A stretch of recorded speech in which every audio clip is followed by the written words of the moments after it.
Have you ever felt like you were pushed into the corner of your own life? That's exactly what happened to Deborah. A widow, after decades of devotion to her family, she thought she would finally find peace. But the moment her husband passed, the pushing began not with words, but with glances, silences, and decisions made without her. Her daughter's basement became a proposal. The house where she had raised her children became a bargaining chip. And love, the very thing they claimed to feel, turned into an excuse to control her. But what no one expected was that Deborah had a plan, even if she didn't know it yet.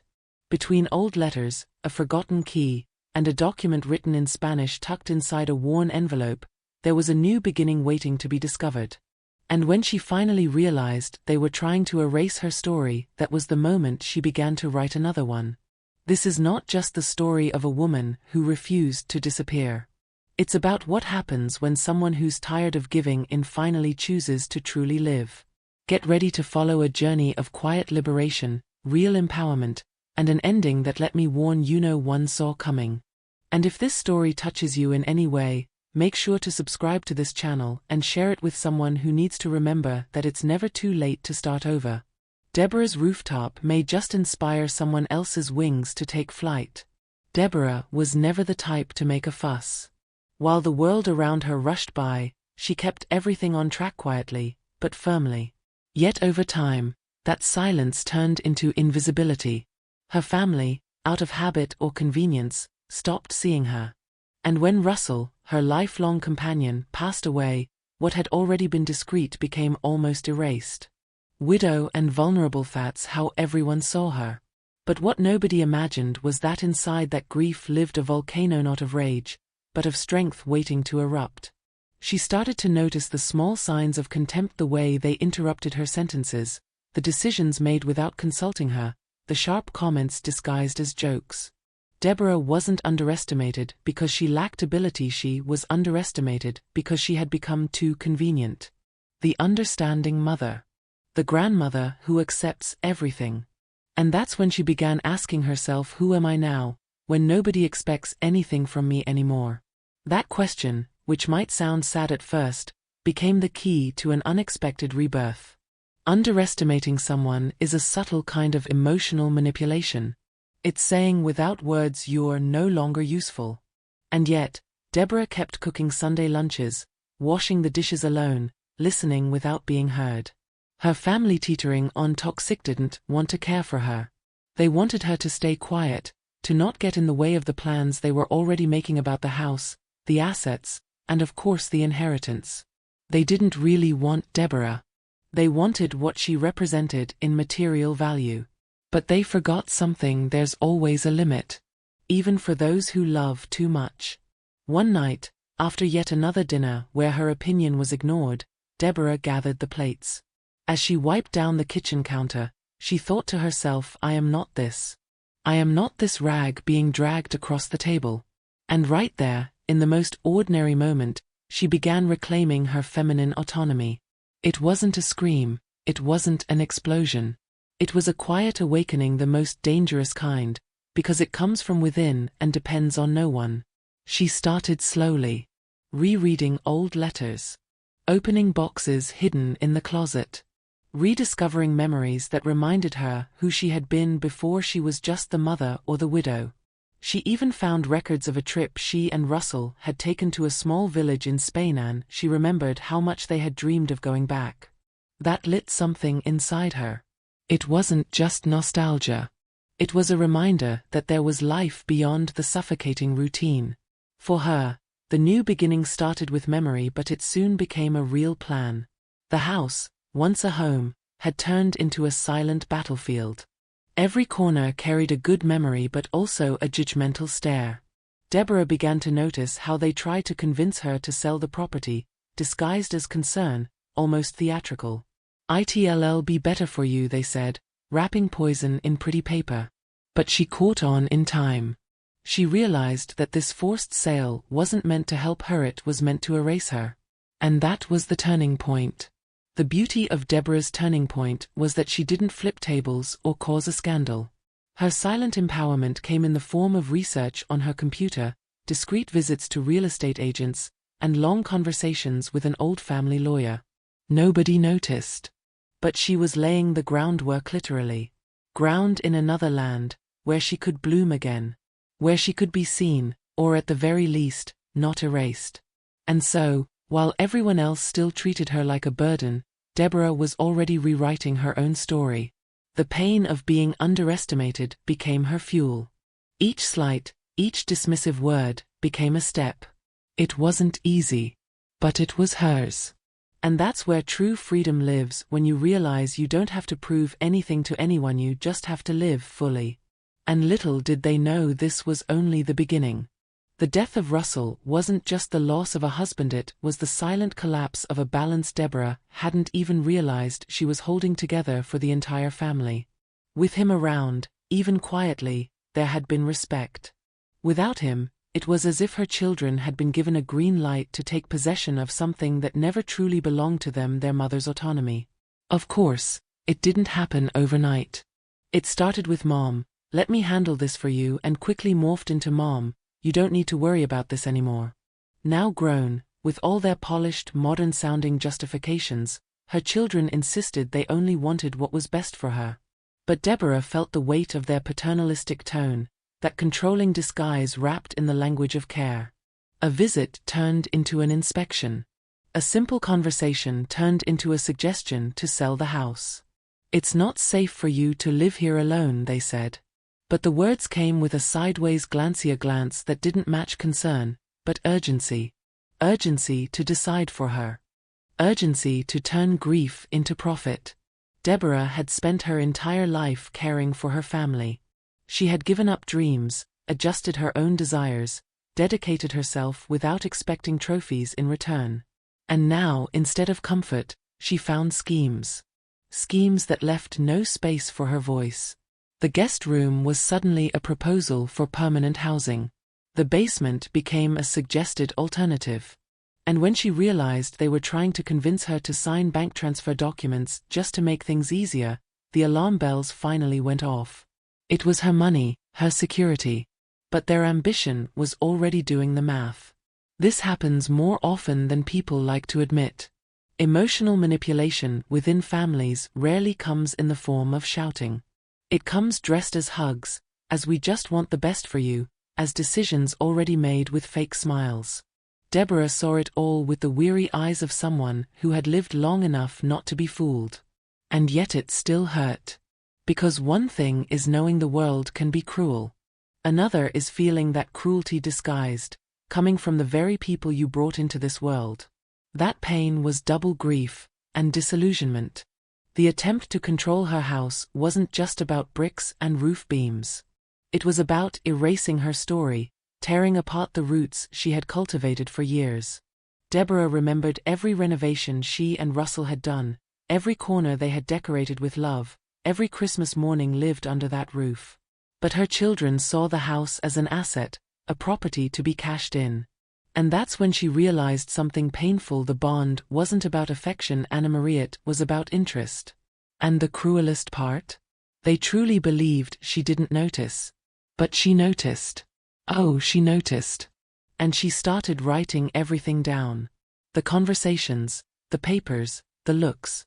She made copies of documents, reviewed accounts, contacted the old accountant she and Russell had trusted for decades. The Deborah they wanted to shove into the basement was sharper than ever. There was no rage in her, but there was focus. She understood that if she wanted to come out whole from this situation, she would need strategy. Because the strength of an underestimated woman isn't in her scream, it's in the subtlety of her resistance. It was during this process that Deborah began to drop small hints that she was paying attention. She stopped replying right away to the pushy messages, asked for time to think before signing anything, and when her children noticed her resistance, they tried to flip the script. "Are you really doubting your own family?" That was the spark. Deborah smiled. Because it wasn't doubt, it was clarity. And from that moment on, she knew she needed to take the plan out of the drawer. Or rather, out of Spain. The forced sale of her house wasn't going to happen. Not while she still had a voice. Deborah decided that if she was going to start over, it would be with dignity. She wasn't going to fight for crumbs of space in a home filled with control. She would look for a place where she could breathe and not be watched. And so, while pretending fragility to keep up appearances, she was already searching for flights, for properties, for possibilities. Because when a woman decides she will no longer be silenced, not even her own children can hold her back.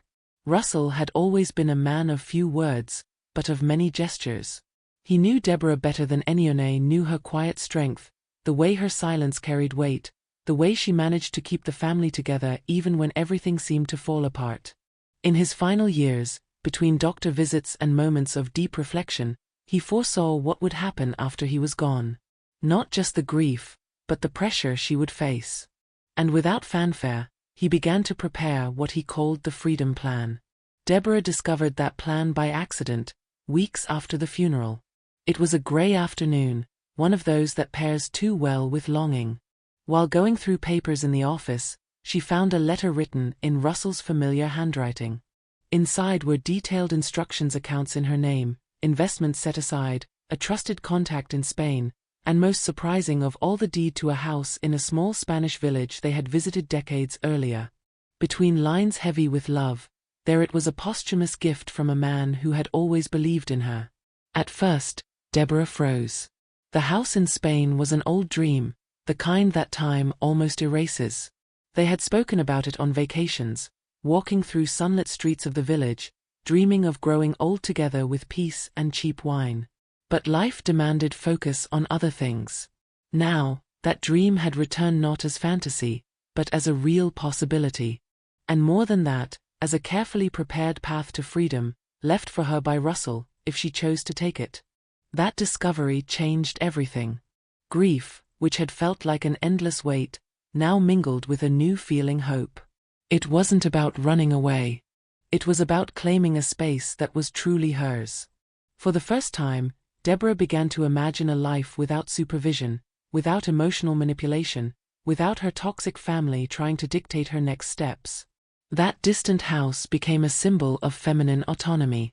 A corner of the world where she could simply exist without asking, without explaining, without apologizing. Of course, it wasn't that simple. The plan was clear, but courage still had to grow roots. Deborah spent days walking around her own house with that envelope in her hands, as if it were a magic passport. And in a way it was. Slowly, she began to accept that Russell hadn't just predicted what would happen, had trusted that she would find the strength to step out of the shadows. That house was more than property. It was a silent cry of love and encouragement. Go. You can. It's strange how life offers escape routes in the middle of chaos. Still balancing herself between grief and indignation, Deborah began to see the plan not only as a way to start over, but also as a tribute to everything she and Russell had shared. That man, who had never raised his voice, had left behind one of the most revolutionary gestures of all, the guarantee that she would never need to depend on anyone to move forward. Not even on her own children.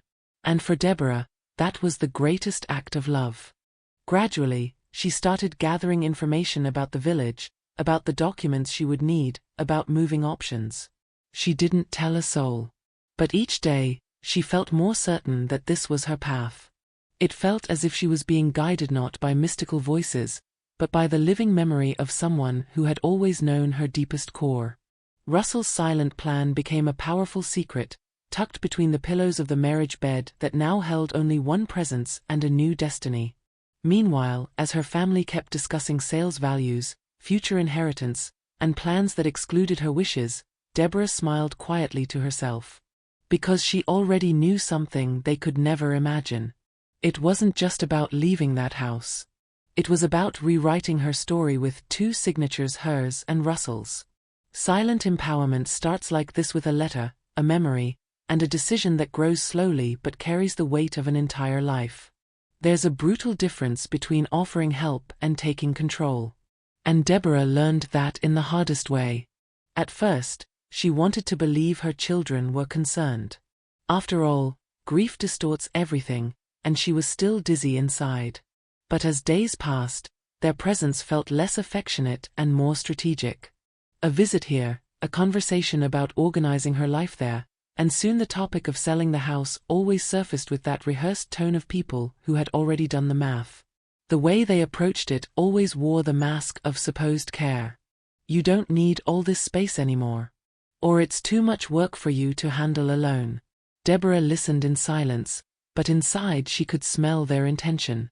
This wasn't worry. This was inheritance. That house, the stage of so many family memories, was now seen as a financial asset. And every time one of her children said to make things easier, she understood what they really meant: to get rid of you without saying it out loud. But Deborah was not naive. And certainly not weak. She realized that while they pretended to be protective, they were already talking about splitting everything equally, getting things done ahead of time, and not leaving matters unresolved. She watched silently, like an audience to a play with a predictable script. And somehow, that awakened in her an old strength. The same one she felt when she decided to study at night after having children, the same one that carried her through caring for Russell until his last breath. Only now, it was for her. It's heartbreaking when a mother realizes that the love she gave has been turned into currency. That the sleepless nights, the carefully planned birthdays, the neatly ironed clothes, all of it lost value in the shadow of a deed and a bank statement. But it was that very pain that finally woke Deborah up. She realized, just in time, that if she didn't act, she would be pushed into a corner with nothing but a view of oblivion. The forced sale of her house was only the beginning. More decisions would follow, and none of them would include her. Her turning point began with small numbers. No, she wasn't going to transfer the joint account yet. No, she wasn't going to sign that document to make things easier. No, she wasn't going to accept the offer of a smaller apartment. Those no's were met with discomfort, even mockery. So now you're suspicious of your own family? But Deborah just smiled. Because it wasn't suspicion. It was awareness. And with each step she took toward her freedom, she understood that she owed no explanations. The only person she owed respect to was herself. With Russell's papers in her hands, she began to see the game from a new angle. Yes, they wanted their inheritance. But they would have to wait. And if it was up to her, they would wait from a distance. Deborah's feminine autonomy didn't arrive with speeches or social media posts.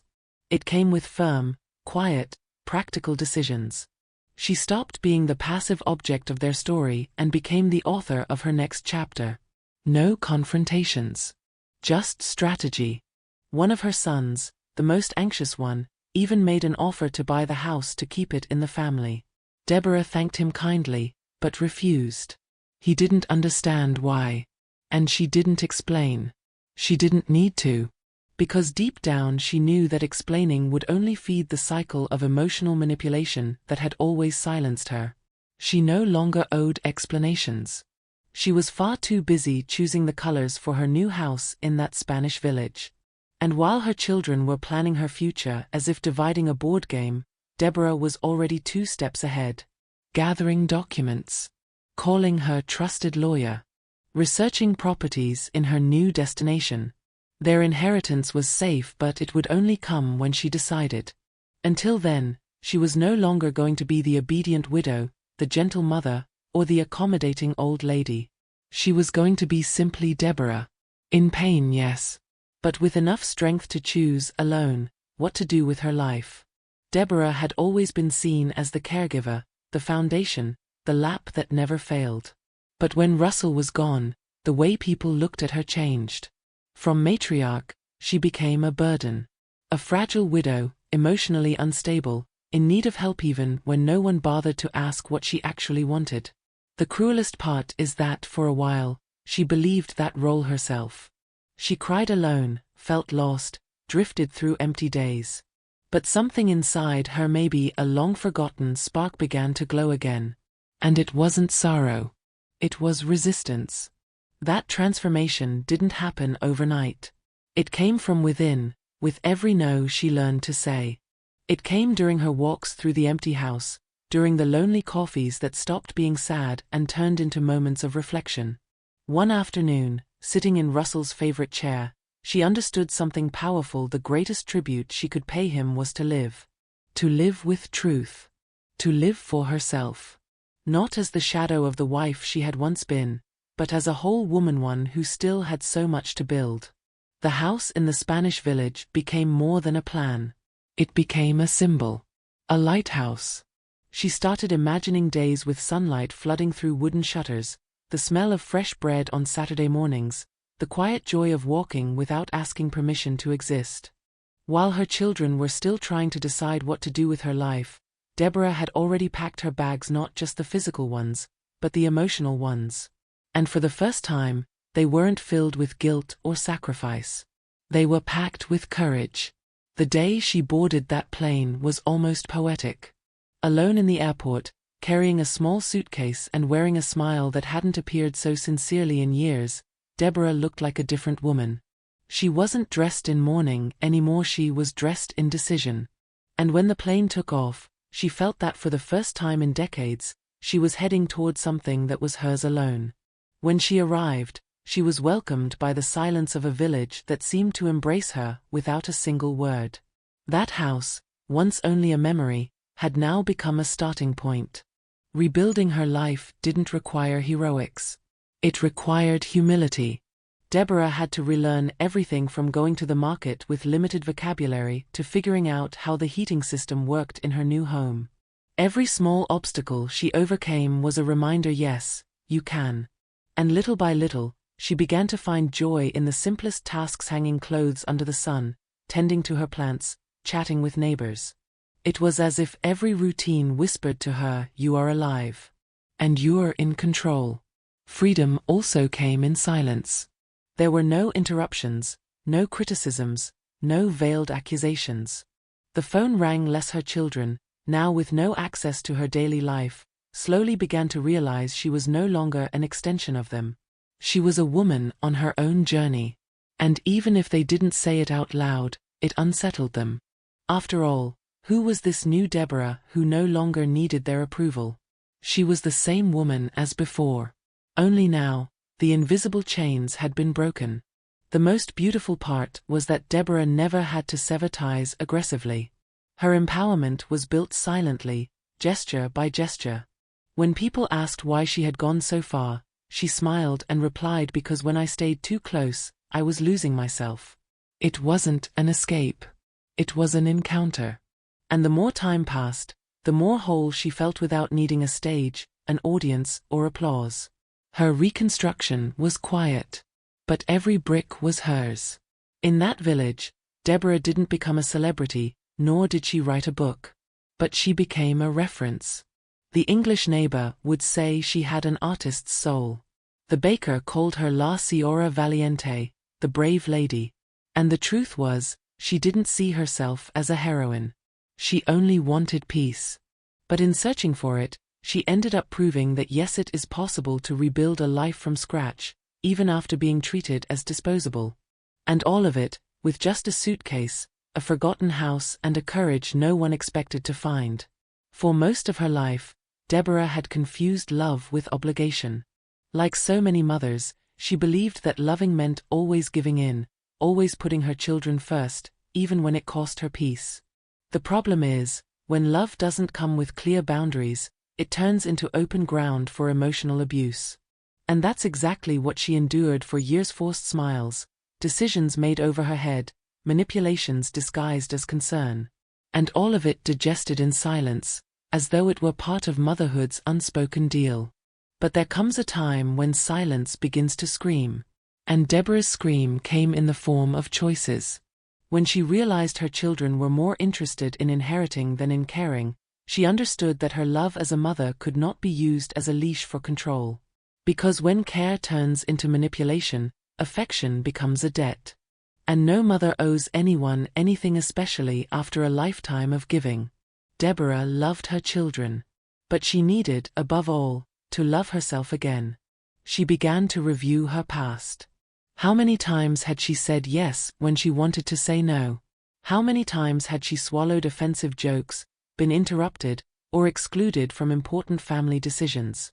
These small violences piled up over the years, and like water seeping through unseen cracks, they slowly eroded her self-worth. The turning point came when she realized that respect doesn't come from the title of mother. It comes from posture. And hers was changing. Emotional abuse, especially within families, is hard to name. It comes wrapped in ribbons, kisses, gifts, and excuses. It comes with phrases like "it's for your own good," "you're exaggerating," or "we just want to help." But when those words are used to silence, to pressure, or to isolate, it's no longer Carrot's control. Deborah began to recognize those patterns. Not with anger, but with clarity. And that clarity was liberating. The greatest revolution of her life wasn't in shouting, it was in refusing to accept less than she deserved. Her change started to ripple through the family dynamic. Her children felt the impact. Deborah was no longer as available, no longer accepting every proposal, no longer nodding yes to everything. It caused discomfort, yes. But it also forced a new kind of respect, even if grudgingly. Because when we change, others are forced to reposition themselves, and often, it reveals who truly cares. She didn't want war. She just wanted peace with boundaries. And that takes courage. In the Spanish village, she found more than beautiful landscapes. She found a place where she wasn't just the mother, the widow, or the caregiver. She was Deborah. With time for herself, with autonomy, with new connections being built without weight. There, she rediscovered the value of a day lived without having to justify her existence. And the more she lived that way, the more she realized how much of herself she had erased in the name of love. A love that, when misused, becomes a prison. But when respected, becomes a bridge to something greater: freedom with affection. There was no final rupture with her children. But there was a redefinition of roles. Now, she spoke as an adult woman with a life of her own. And that, in itself, was a turning point. The messages from her children became more careful, the visits more spaced out. Deborah never demanded this shift. But her posture said it all. A mother's love was still there, but now with new rules. And finally, with reciprocity. Because real love only exists when no one is being used as a shield. This part of Deborah's story is a gentle but firm reminder: motherhood is not a passport to servitude. You can love deeply, care, protect, give your very best. But not at the cost of erasing yourself. Because when love demands silence, constant sacrifice, and submission, it stops being healthy. And Deborah proved that, not with speeches, but with action. She rewrote her story with a new kind of ink, one that doesn't smear under the weight of guilt or manipulation. Some people believe courage belongs only to the young. That after a certain age, all that's expected is tranquility, acceptance, and silence. Deborah grew up hearing that. That a good mother doesn't complain. That an older woman should just accept and endure. For many years, she tried to follow that script. But grief, emotional manipulation, and the attempted erasure of her own history lit a fuse that had been buried for too long. That's when she realized courage doesn't retire. It wakes up. When she decided to leave Brazil and head to Spain, many called it madness. "What are you going to do there all alone?" they asked.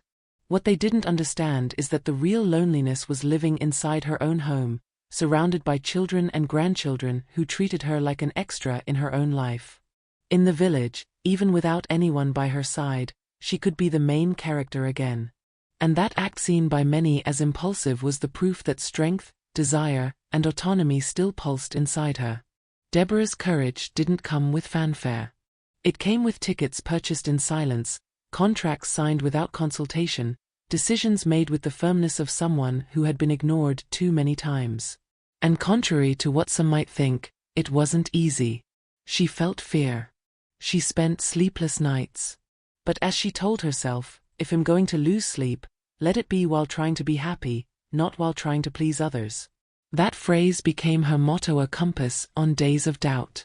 The curious thing is that, as she faced all of this, Deborah didn't feel brave.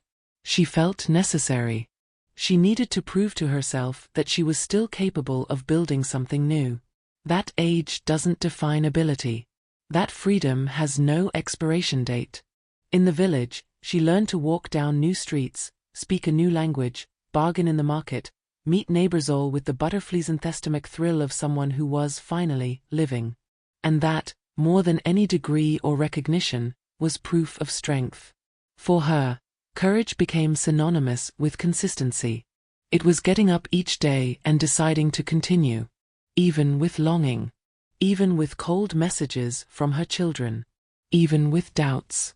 Each small victory, from choosing the right cooking pot to her first dinner with neighbors, was a brick in the reconstruction of her world. And the most beautiful part was that this quiet courage began to inspire other women in the village. Widows, divorced women, tired mothers, all of them saw pieces of themselves in her story. Deborah didn't become a symbol because she wanted to.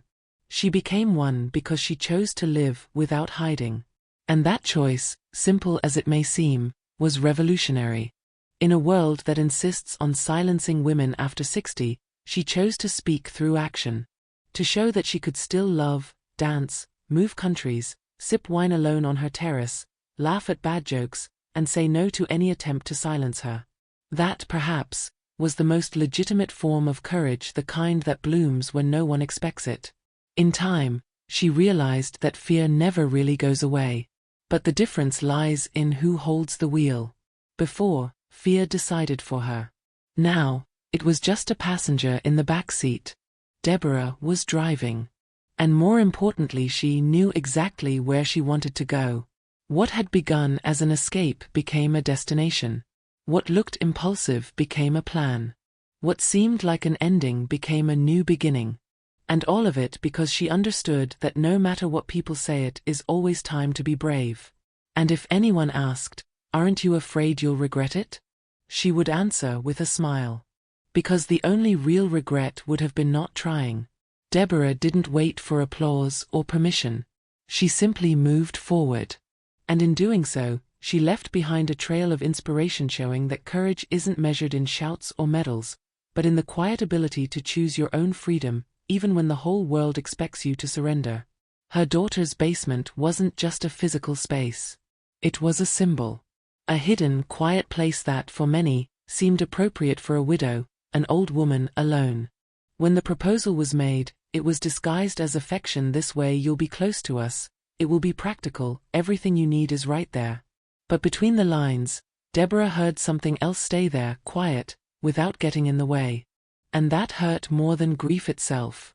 Because it wasn't shelter. It was confinement. For weeks, she tried to rationalize it. Told herself maybe it was a good idea. More comfort, more security. But the truth hit her every time she visited that basement. The low ceiling. The dim light. The recycled furniture. It was as if they were saying, "You've lived enough. Now settle down." But life doesn't have an expiration date, not when the will to live is stronger than fear. And right there, in that suffocating space, came the decision that would change everything. She would not accept it. That's when she realized she didn't need permission. She pulled out Russell's freedom plan, revisited the folder with the deed to the Spanish village house, and decided it was time to fly. Literally. She bought her ticket in silence. Hid her bags in the closet, far from curious eyes. And on that Sunday, when the family expected another gathering, Deborah announced she wouldn't be there. And she wasn't. She was already on her way to the airport. That flight wasn't just a trip. It was a message. Not spoken in words, but in action. It was her silent response to being pushed into a basement, to being given a secondary role in her own story. While her family was still arguing over who would get what, Deborah was already at the airplane window, watching the sky open wide. For the first time in so long, she could breathe. Not because she was running away, but because she was finally heading toward what she deserved: respect, autonomy, and freedom. Spain didn't welcome her with banners or parties. But it greeted her with a different kind of silence, the silence of choice. The village was small, quiet, full of stories whispered from flower-filled windows and cobblestone streets. Deborah walked through it as if returning to herself. Little by little, she filled the house with her presence: new paintings, carefully chosen furniture, familiar scents that hinted at the past but pointed toward the future. Every detail was a statement she was alive. And she was in control. What surprised her most was how little she missed the noise of her old routine. The demands, the sharp glances, the passive-aggressive comments, all of it was gone.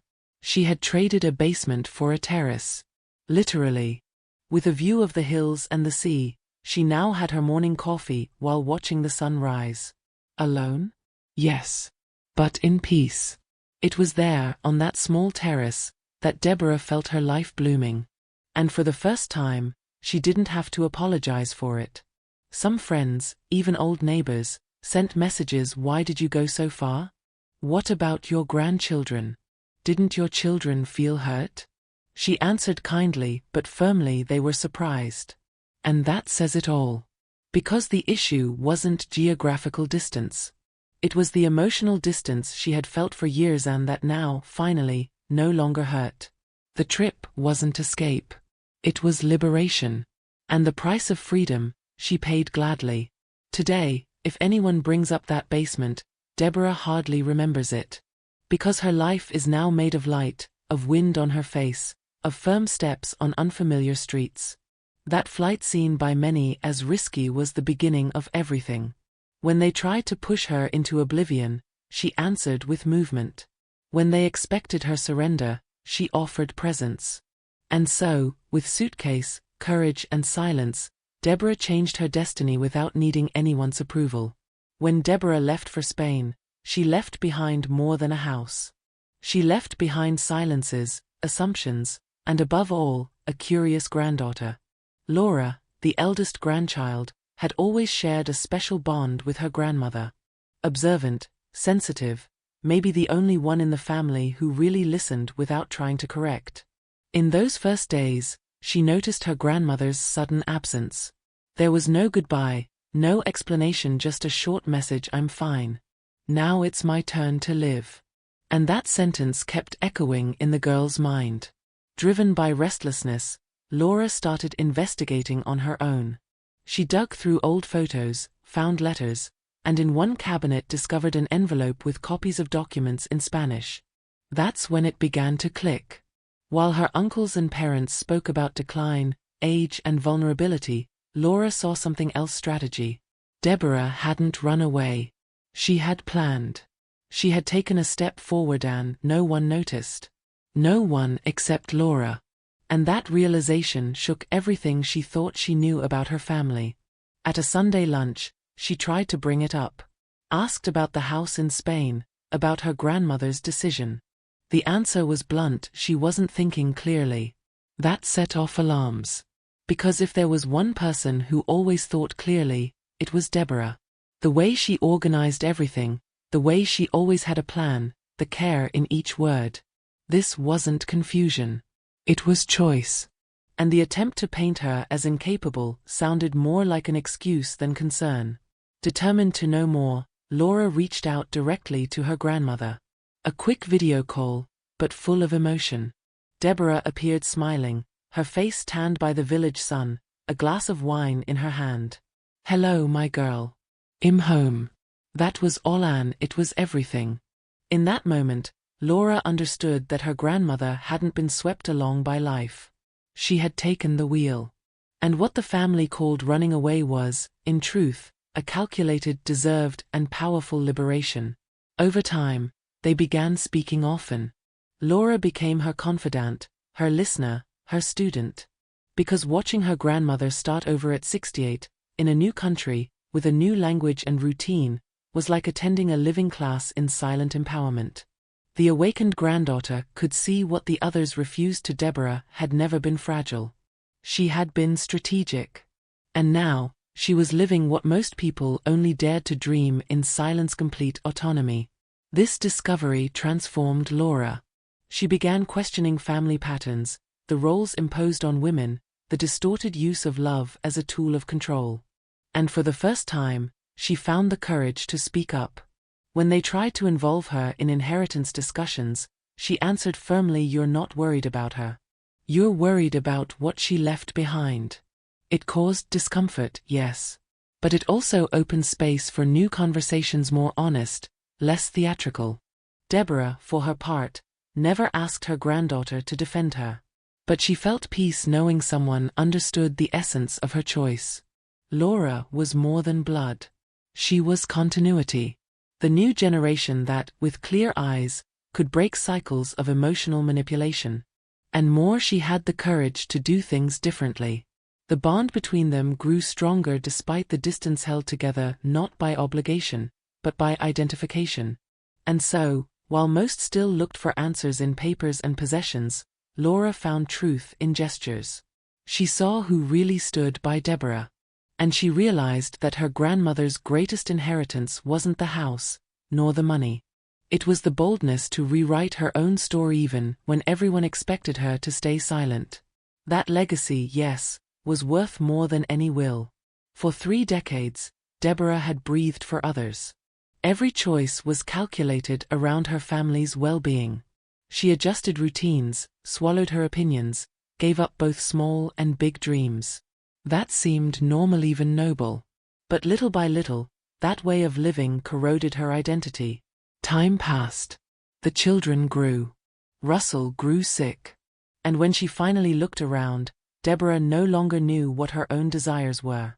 The saddest part? Nobody ever asked. She always said, once the kids grow up, I'll do it. Or when Russell gets better, we'll take that trip. But life, as we know, doesn't wait. Days turned into years. And when everything fell apart, first emotionally, then structurally, she realized she had lived so much for others that she had forgotten herself. That shock didn't bring tears. It brought a silent question that echoed in her mind, and now, what do I want? The most powerful part of Deborah's transformation was its simplicity. She didn't need much. She didn't want luxury or extreme adventures. She only wanted to be heard. She wanted her choices respected. She wanted her silences not to be mistaken for weakness. In Spain, she found all of that. For the first time in years, she could wake up without endless to-do lists, without constant phone calls, without family meetings that felt more like control assemblies. Her new routine was simple, but full of meaning.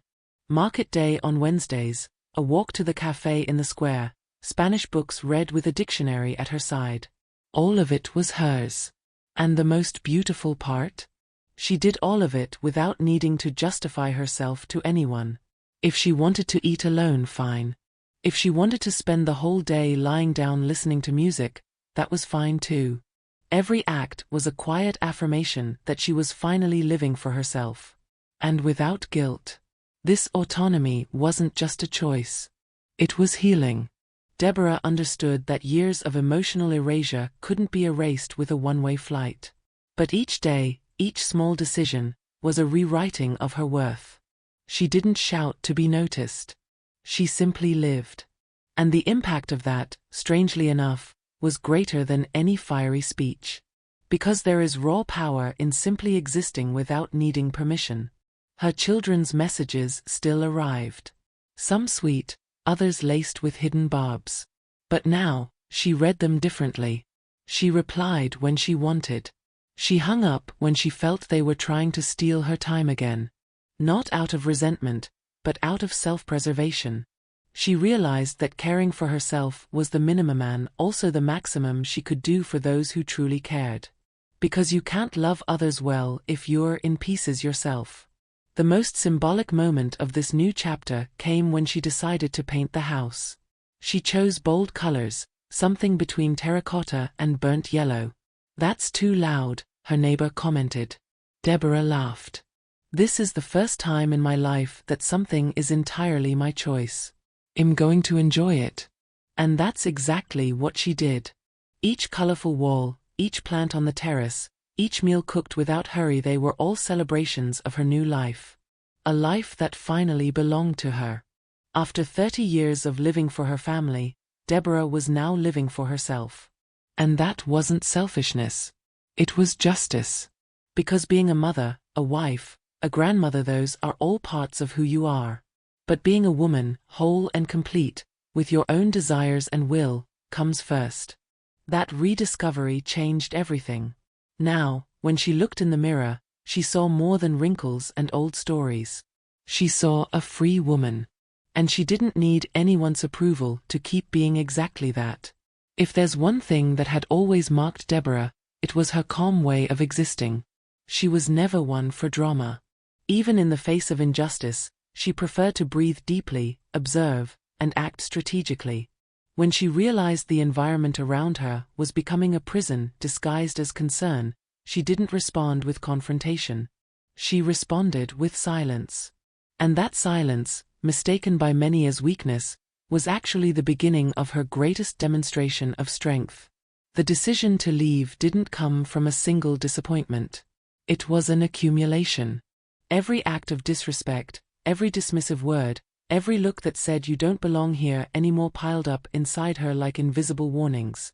And instead of exploding, she did what no one expected. She pulled out the passport, reviewed the documents Russell had left, and made her plan. She told no one. Because when you know they'll try to stop you, the best thing you can do is walk in silence. She didn't warn anyone, didn't ask for permission. She simply began folding clothes. She packed photos, carefully chose what to take and what to leave behind. There was no anger in her gesture. There was relief. As if with every fold of fabric, she was unfolding a new version of herself. When she finished, she sat on the edge of the bed, looked around the room now emptier and smiled. Because at last, she felt she was doing something for herself. The farewell was discreet. A simple note left on the kitchen table: be well. I am where I need to be. That was all. No accusations. No justifications.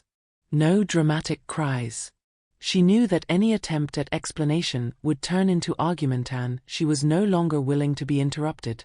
This was her story, and no one else would hold the pen. As she walked out the door, she carried more than a suitcase. She carried the certainty that she was choosing to live with dignity. What most people don't realize is that sometimes the greatest answer is absence. And Deborah mastered that. In the days that followed, her children called, sent messages, tried to understand. But she replied sparingly. Not out of vengeance, but because she knew part of her healing required distance. Of the same distance they had used to treat her like an extra in her own life, she now made a protective boundary. It was firmness with Gracian elegance few people manage to hold. Already settled in Spain, she began to understand the full weight of that gesture. It had never been about leaving a house. It was about leaving the narrative they had written for her: the fragile widow, the ever-available mother, the woman with no say. Now, she was simply Deborah, with an identity, with desires, with plans, and for the first time in years complete freedom of choice. The most powerful part? She did it without raising her voice, without fights. Just walking steadily in the direction of her own peace. Many people think liberation comes with shouting, slamming doors, or a movie scene. In real life, it often arrives with silence, purchase tickets, and a small suitcase. Deborah understood she didn't have to prove anything to anyone. She could remove herself from spaces that diminished her, without explanations. And that was the kind of empowerment that marked her journey. A new beginning made with lightness and conviction. Today, if anyone asks about the exact moment of change, she says, there wasn't noise. There was only a decision. And that is precisely what makes this chapter so powerful. It shows you don't need to beg for space, for listening, for respect. When those things are missing, the best answer is to leave without drama, but with dignity. And that's exactly what Deborah did. She turned her back on the basement and chose the sunlit terrace. Alone. And at peace.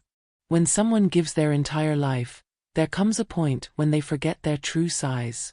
Deborah had been that woman for a long time. She gave everything: time, energy, love, attention, believing that, in the end, she would be valued for it. Reality hit like a cold bucket of water. What she considered devotion, others saw as obligation. And when her usefulness seemed to be in decline, they offered her whatever was left. And it wasn't just about space. It was about respect. Crumbs of affection, of listening, of consideration. A spot in the basement, a decision made without consultation, a sit there, mom, we'll talk later. That's the cruelest side of emotional manipulation. It arrives little by little, wearing the mask of care. But Deborah woke up.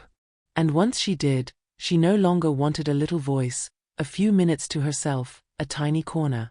She wanted everything she deserved. Not out of excess but out of emotional justice. For her, starting over meant understanding she still had so much to live and, more importantly, to decide. The house in Spain was only the setting. The true new beginning happened inside her. When she stopped waiting for recognition. When she stopped accepting half-words, half-conversations, half-truths. When she began to demand with calm but with firmness everything she had always given to others: attention, time, listening, presence. Only now, directed toward herself. This process of rewriting her worth didn't come from coaching or motivational speeches. It came from silent mornings when she looked in the mirror and, for the first time in years, liked what she saw. Not because of aesthetics, but because of attitude. She was a free woman, whole, rebuilt on her own choices. And you can't measure that in likes or ready-made quotes. You measure it in the quiet of sleeping well, knowing you are exactly where you need to be. The most beautiful part is that Deborah didn't become someone else. She simply stopped hiding inside the version others had built for her. The fragile widow gave way to the decisive woman. The submissive mother became a reference for courage. The overlooked grandmother became an inspiration. And all of that without stepping outside herself. Because the truest new beginning is not becoming someone new, it's returning to who you've always been, the self you silenced to fit other people's molds. Now, every simple routine is a reminder that she no longer accepts crumbs. A dinner cooked with care, a glass of wine on the terrace, a book read late into the night, small luxuries that now belong to a daily life where she is the priority. And there's no price that can buy that feeling. She didn't need revenge or grand achievements. She needed space. And that space, she claimed with steady steps and a clear heart. Most importantly, her story serves as a mirror. How many people, especially women, are accepting leftovers in the name of love? How many live in crowded houses and yet feel completely alone? Deborah shows that you can break that cycle. That starting over is scary, but staying where you aren't respected is far more terrifying. And it doesn't matter your age, your past, or your current situation, there is always time to turn the page and write a new story. Her journey isn't about luxury, nor escape. It's about choice. About placing a final period where there used to be endless commas of tolerance. And, above all, about understanding that self-love isn't selfishness. It's foundation. Deborah didn't become a heroine. She simply decided that from then on, she would never again accept less than she deserved. And that decision, simple and powerful, changed everything. Deborah's story isn't only about beginning again, it's about reminding all of us that it's never too late to claim your own name, your own voice, your own space. It doesn't matter if they pushed you into a corner, into a basement, or into silence. The world shifts the moment you decide to change your route. If this story touched you, subscribe to the channel and turn on notifications to receive more content that inspires women to leave autopilot behind and rewrite their paths. And share it with someone who needs a gentle nudge to remember their own worth. Deborah didn't wait for applause. She simply lived. And that was more than enough. May her quiet journey keep echoing in those who still believe it's too late to start again.